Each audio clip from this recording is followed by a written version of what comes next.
안녕하세요. 이나무의 품질잡이 양쌤입니다. 여러분들을 품질경영의 세계로 안내합니다.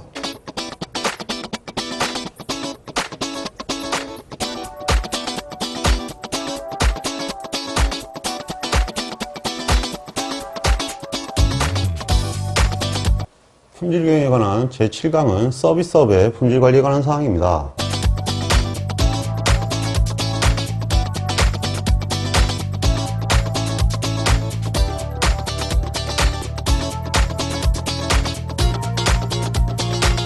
서비스 품질에 대한 첫 번째 테마는 서브콜에 관한 사항입니다.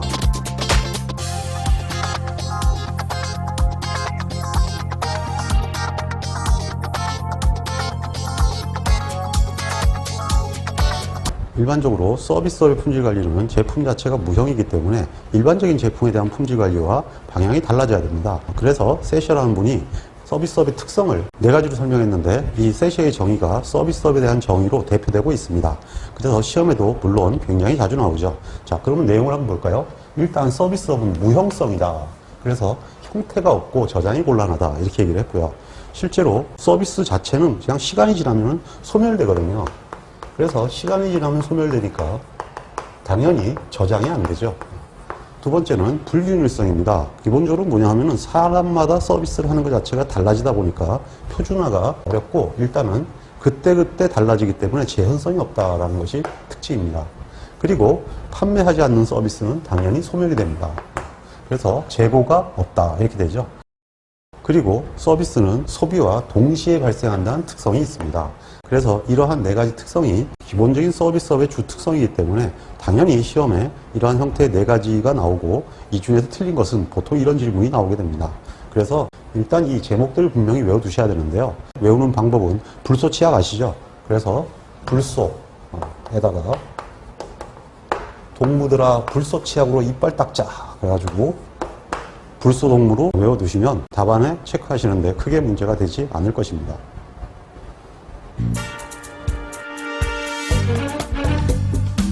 그리고 서비스 품질 관리에서 두 번째로 자주 출제되는 것이 서브컬 모형입니다. 이 서브컬 모형은 파라슈라만이 제안한 것인데 기본적으로 이 서비스업 자체가 현재 상태가 품질이 좋은 건지 나쁜 건지 평가를 할 수 있어야 되잖아요. 그래서 지금 그 회사의 서비스 품질은 어느 정도 수준이다. 이것을 평가하기 위해서 은행 등을 대상으로 원칙을 만든 겁니다. 그래서 서브컬을 처음에는 5가지로 분류해서 만들었다가 나중에는 10가지로 확대된 모형을 발표하였습니다. 일단 먼저 발표된 5가지 서브컬 모형에 대한 평가 항목입니다. 기본적으로 이 평가는 유형성, 신뢰성, 반응성, 확신성, 공감성 이렇게 5가지를 평가를 했는데요. 역시 마찬가지로 이 5가지의 명칭도 외워두는 게 좋겠죠. 그래서 저는 이걸 외울 때 어떻게 외우냐 하면은 유심과 반공을 묶어요. 그러니까 유심과 반공은 통한다. 확실하죠? 이렇게 되죠. 그러면 유형성, 신뢰성, 반응성, 공감성, 확신성 이렇게 5가지로 외웁니다.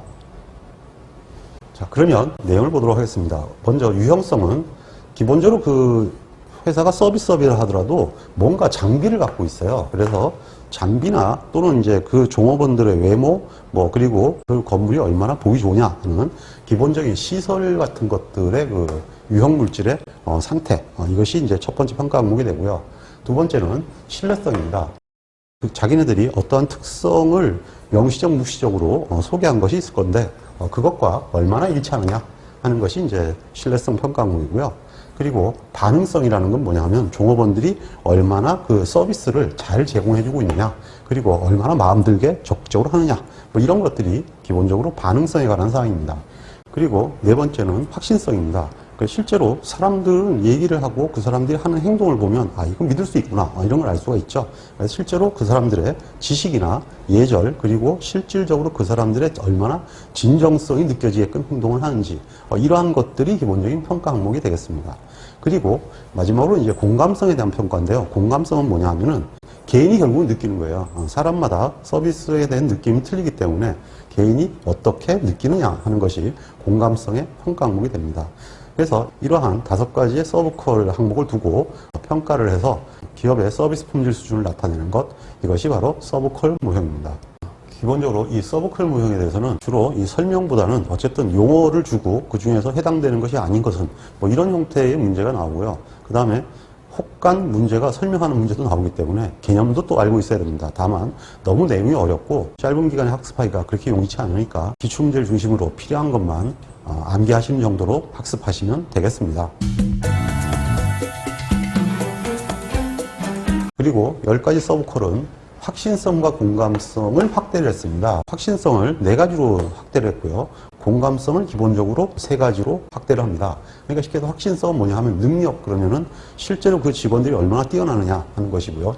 그리고 예절, 그 직원들이 얼마나 이라시아이마생 뭐 이렇게 친절하게 하느냐 하는 거고요. 그 다음에 3번째는 기본적으로 그 자체가 얼마나 비밀을 지켜주느냐. 그러니까 내가 그 회사를 하면서 내가 다치지 않아야 되는 거 아니겠습니까? 나에 대한 비밀 보장 같은 거. 그리고 내가 싫어하는 것은 기본적으로 이제 지켜주는 그런 형태가 되겠죠. 그리고 이제 얼마나 진정성이 느껴지느냐. 이렇게 4가지 평가 항목으로 다시 나눈 거고요.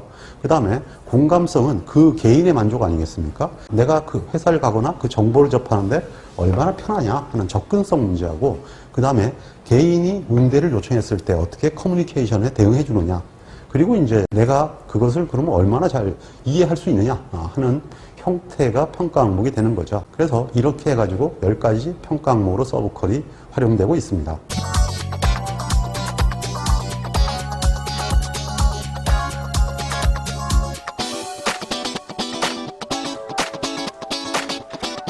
이번에는 서비스 영역과 고객의 서비스 기대에 관한 함수 관계를 학습합니다.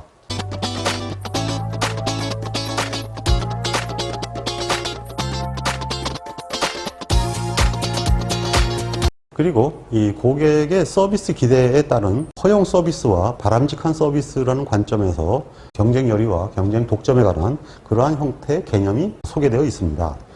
즉 서비스 품질 관리는 기본적으로 고객의 공감성을 바탕으로 하고 있는데요. 이 고객은 기본적으로 이 서비스를 자기가 충분히 받고 싶어 하겠죠. 그래서 고객이 충분히 받고 싶어 하는 서비스 수준을 바람직한 서비스 수준이라고 하고요.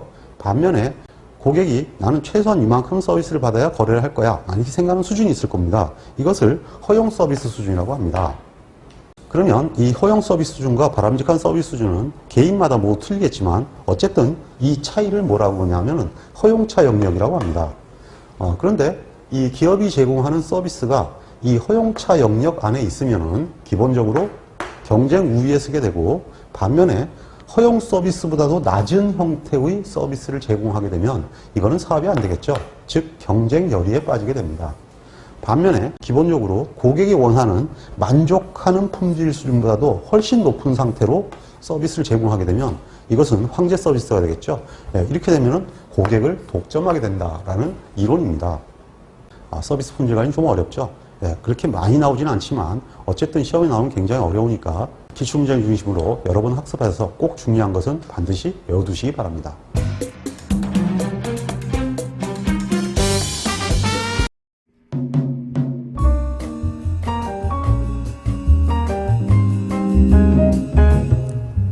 품질을 개선하는 것은 우리에게 매우 중요한 과제입니다. 품질을 개선하기 위해서는 반드시 측정이라는 과정을 거쳐야 합니다. 측정할 수 없으면 개선할 수 없기 때문입니다.